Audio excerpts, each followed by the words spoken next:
Atheists in the United Kingdom have launched a public campaign to preach their message of unbelief by using advertising space on public buses. These buses are emblazoned with the slogan, "There's probably no God. Now stop worrying and enjoy your life."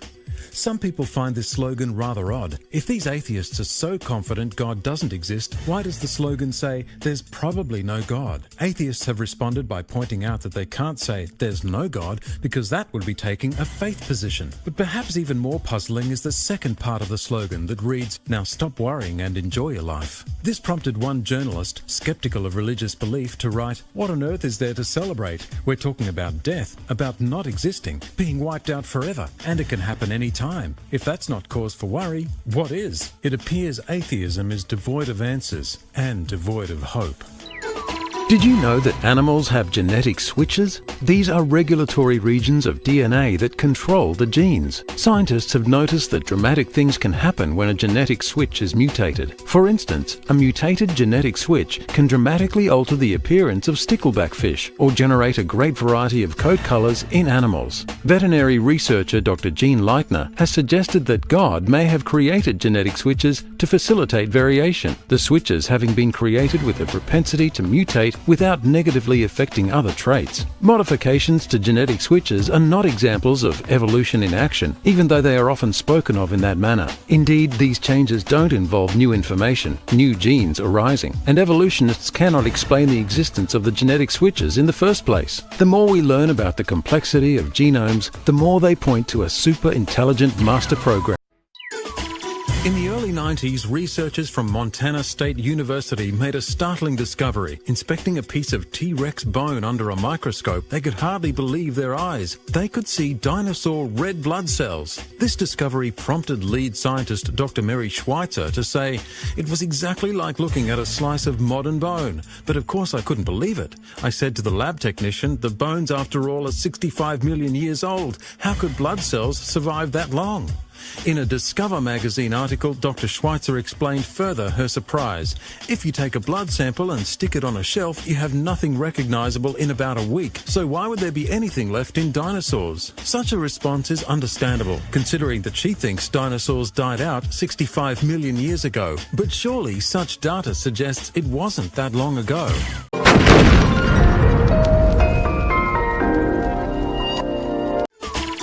Every time I hear of Neanderthal man, I can't help but feel sorry for the poor guy. Initially reconstructed to look like some apish brute, it took 44 years before a reanalysis of the fossils revealed that Neanderthal man's anatomy was very similar to yours and mine. Neanderthals buried their dead, which isn't the sort of behaviour you'd expect from an animal. What's more, discovery of ornaments, tools and stone-tipped spears reveal a high level of sophistication. Neanderthals made their own superglue from pitch, and flute-like structures found with their remains suggest they enjoyed music. But what did Neanderthal man really look like? In recent years, researchers have answered this question by using computerized reconstructions, commonly used in forensic science. These studies show that Neanderthal man looked remarkably similar to you and I. If he was dressed in a suit and walked past you in the street, you probably wouldn't notice him.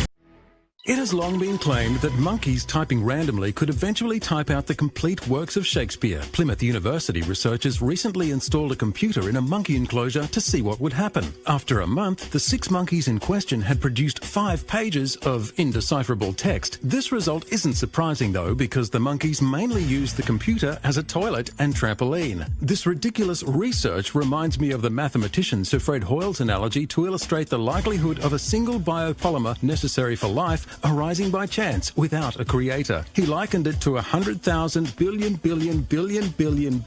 blind people each solving a Rubik's Cube puzzle simultaneously. And this is just one biopolymer. The simplest life forms have hundreds of biopolymers. Despite these odds, however, many people insist life arose by chance because they don't like the idea of a creator. Drop stones are rocks that have been carried and dropped into finely grained sediment. For instance, icebergs can carry and drop rocks on the ocean floor to be covered by further sedimentation. Noah's flood was a worldwide catastrophe that deposited much of Earth's fossil-bearing rocks. However, within these rocks, we find what appear to be drop stones. This is often interpreted as evidence of previous ice ages, and since you can't have ice ages occurring during the flood, this has prompted some to claim that drop stones disprove Noah's flood. However, dropstones can be formed by mechanisms that don't involve icebergs. For example, floating tree stumps can have rocks entangled within them, which are then dropped on the ocean floor.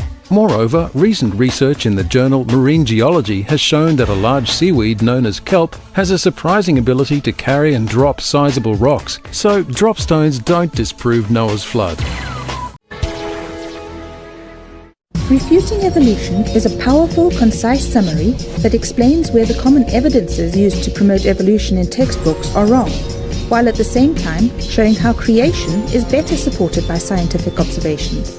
It will stimulate much discussion and help students and teachers think more critically about the creation-evolution debate, particularly the often overlooked differences between operational and historical science and how they relate to the topic of origin.